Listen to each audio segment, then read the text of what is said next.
why all these different types of diets are confusing you and how they're providing you too much information where it causes you not to take action. Meaning, all these different types of diets, you got keto, you've got carnivore, you've got omnivore, you got lomnivore, tomnivore, I don't even know, there's so many different names. What the most important thing when it comes to your diet, or to your lifestyle, I should say, is being very conscious of what you're eating and how much you're eating. You can enjoy everything that life has to offer, all life's beauties. But once you take it past a certain point of indulgence is when it becomes a problem. I loved bread, for example. I had such a passion for eating bread. Bread with butter, bread with cream cheese, bread with butter and honey. But the problem was, not that, oh, bread's bad for you, bread is so many calories, this and that. It's just I would eat it in excess. I would have bread for breakfast, then maybe some bread with my soup. Then maybe, I'd have dinner or whatever, but then I also, right before going to bed, I'd make myself a quick toast, Nutella sandwich, peanut butter and jelly sandwich. And then little did I know, when I started tracking my calories, all of a sudden I look at how much bread I'm actually eating throughout my day and reflect on it. And I actually became aware of what food is. And then all of a sudden I understood why I wasn't losing weight and why I looked like a overgrown marshmallow. It's because I was eating so much fast, digestive, processed carbohydrates, being bread. I'd eat it with so much meals. And first off, the wrong type of bread. I'll get into that later. But second of all, in excess. I was eating it frequently, and I was eating it too often. So, first point that I want to cover is bread in itself isn't bad. Eating bread won't get you fat. Eating it in excess will, which is what I did. So if you're planning on having bread and you're not trying to take bread away from your diet like I didn't want to because I love it so much, and especially a fresh piece of bread is amazing, be conscious of how often you eat it throughout your day or your week if you're really trying to limit yourself. But then also ask yourself, are you really, really hungry for that piece of bread, or are you just bored? Because once I started asking myself that question before I reached for something, whether that be anything, sugar, bread, because that's what we crave in the bread, is the sugar. That is when I really started to see a big process in my fat loss journey with all type of foods. Especially now in a day and age where boredom comes super quickly. You know what I mean? Like you just sit, most of the things, especially now with AI coming out and doing most of our work for us, it's really easy to be bored throughout the day. And then now with everybody's dopamine receptors fried, nobody having, the patience to be bored anymore because their dopamine receptors are fried, they're extra bored. You see people, trust me, and I've seen this, and I encourage you guys to reflect and look at this, because some people that you surround yourselves, you will be doing this as well. I'm watching a movie and the people around me are scrolling on TikTok while watching a movie. It's like, okay, if the movie already wasn't enough dopamine or satisfaction to you, that you also need double stimulation. Soon and I've already seen this too, you got the nicotine, you've got the scrolling, and you've got the movie. 3-in-1 trio. That's the worst.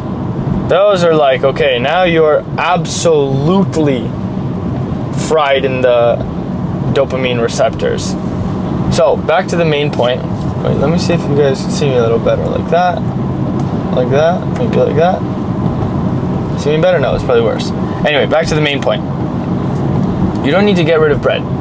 In this topic of bread that we're talking about, all you need to do is limit the amount that you're intaking and be conscious. Is it the bread that you're craving, or if you're just bored?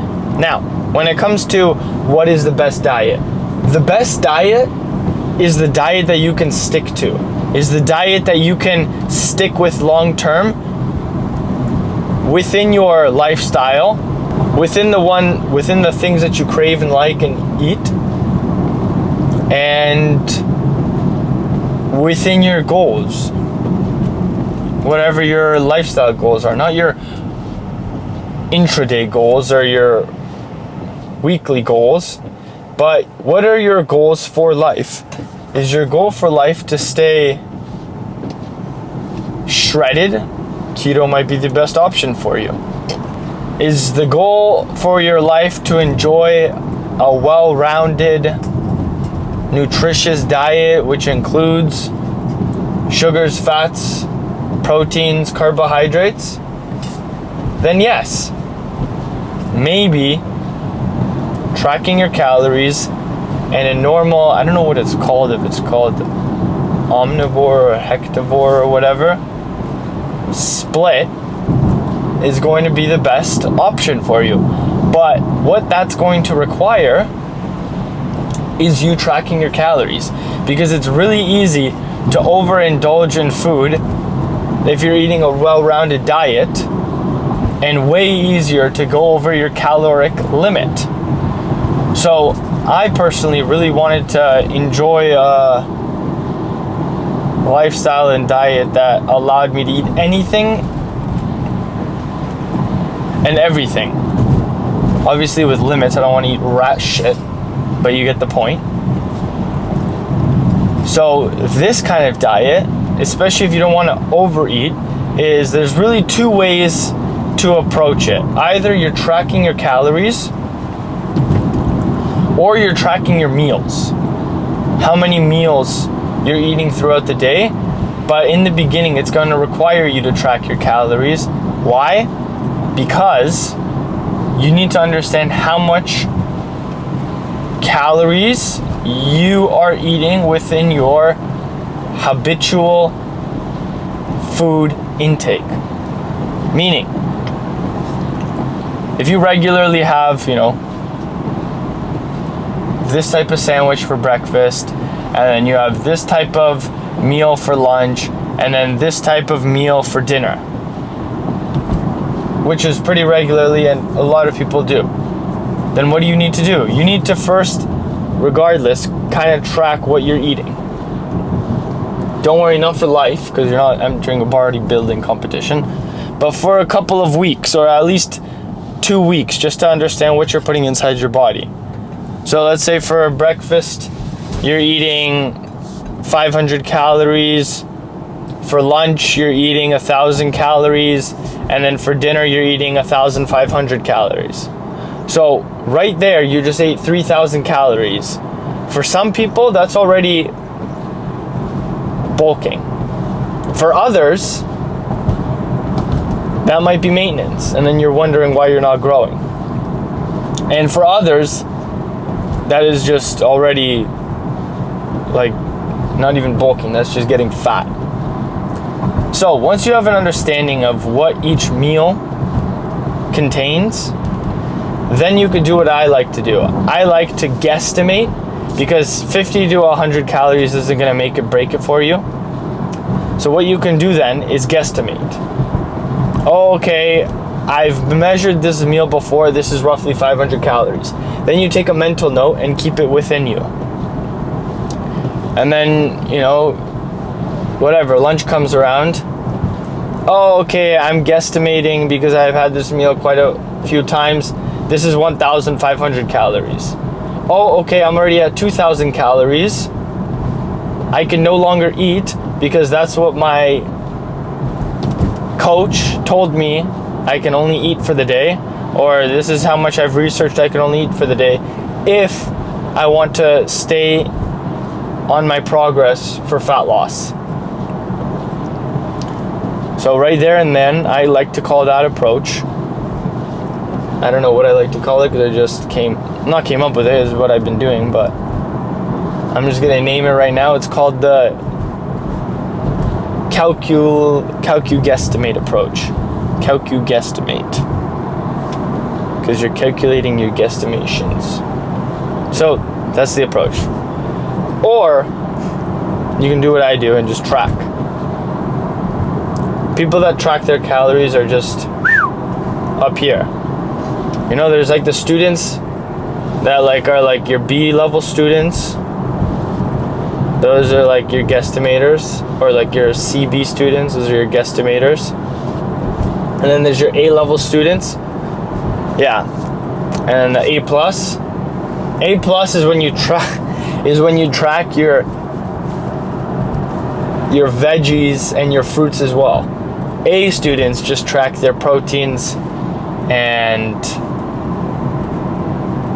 carbs. I don't track really veggies. I only track fruits and veggies. I don't track. I'm just gonna be honest with you guys. They have so in this case I'd be like an A minus A student. I'm not at the A plus level. Why? I just don't see a point to be. Especially that I'm not trying to get, super toxic with my relationship with food. Like I tell you guys, I mix between tracking and guesstimating. On my days when I don't have my scale, I obviously guesstimate. And then on my days when I do have my scale, I'll track. But I never track fruits and vegetables. Why? Because they're already so low in calories. They're mostly water. Well, obviously some vegetables are a little bit more, but like the most of a fruit will get is like 100 calories. Okay, just eat one fruit. Okay, that's it. And then if you track your fruits and vegetables accordingly, then you'll be good. But I mostly track my carbohydrates. I know vegetables are carbohydrates, but like I just said, they have so little damn calories that it's not even a point. Like a cucumber or a pickle, because I eat a lot of pickles, has 0 calories. You expect me to track a pickle every time I eat it? Yeah, 0, 0, 0. Pointless. Same thing as like lettuce. Same thing as like spinach. It's like 5 calories. Same thing as, what else is there? I can't think of anything right now. Celery. Celery is like 3 calories. So those things are pointless to track. And then you have all your berries, like your blueberries, strawberries, like 10 calories for a handful. I'll have like 3 handfuls, 30 calories. You expect me to track 30 calories? No, pointless. A plus students, I'll leave that to you guys. I'm fine being A student. So that's another option that you guys can rock with. And then let's get back to the other options for the diets. When it comes to, what else is there? There is the carnivore. Carnivore is good, in my opinion, when you're really trying to detox your body and you're just trying to really focus on cellular regeneration, when you're really trying to focus on putting your body in ketosis. It's the same thing. Like really keto diet and carnivore diet is like theoretically the same thing. You're just putting your body in a state of ketosis, which helps with cell rehabilitation or regeneration. There you go. Helps with cellular regeneration. That's why a lot of people do it, for that health benefit. But if you're trying to lose weight, forget about it. You are going to fail so fast because it is stupidly ridiculous to maintain. Why? Because you've already built this addiction in a way to sugar, and also to lifestyle, like normalization and socialization, that, you know, you go to a family gathering, you go to parties, you go out for dinner. All these things require you, unless you're like stupidly dialed and disciplined, to eat some, you know, potatoes here and there, you know, fries with your burgers. But personally, I like that stuff, and like, as long as you don't overindulge in it, then you'll lose weight. You'll lose fat.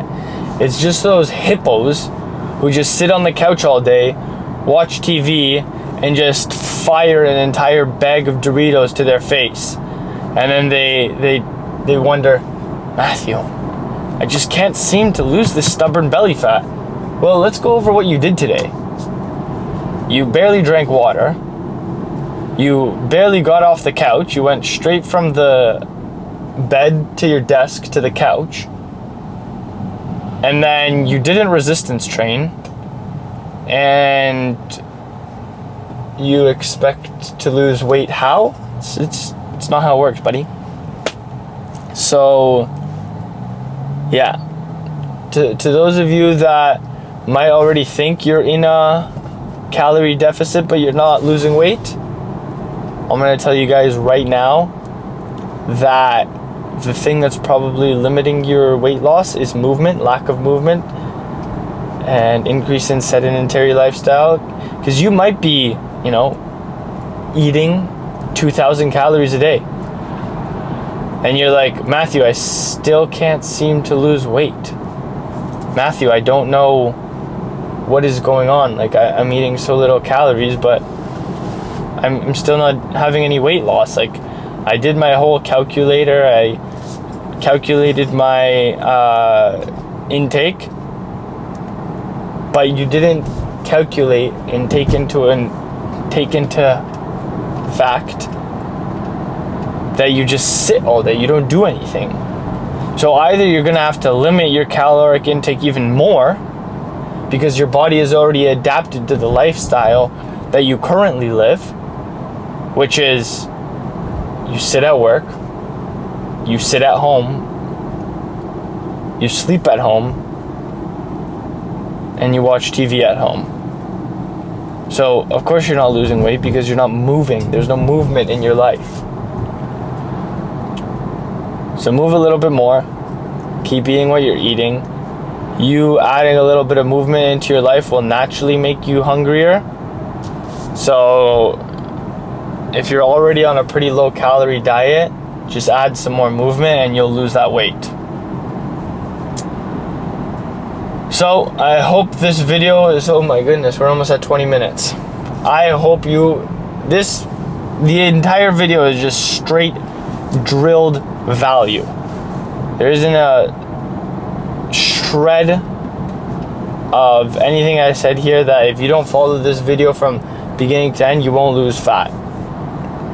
And then obviously if you want to build muscle, just resistance train 2 to 3 times a day.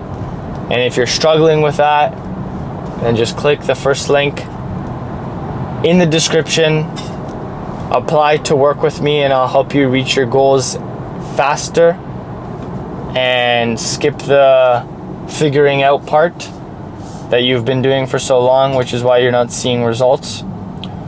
Or if you're not ready to commit to a coach, then check out some of the free stuff that I offer. I have a free newsletter where I release monthly insights. It's basically like a blog plus newsletter, so I hope you enjoy that. And then also, I do also have a free video training course type guide thing where you could see how I lost 30 pounds, and then also how I helped my client lose, I think it was 23.5 pounds. Check that out in the description as well. And, you know, stay blessed. Make sure you're most important thing, just hydrate and don't live a sedentary lifestyle, and be conscious of what you eat. That's it. That's all. I love you guys. I'll see you in the next one. I'll leave you like I always do. Create more than you consume. Serve others. Love everyone. Peace.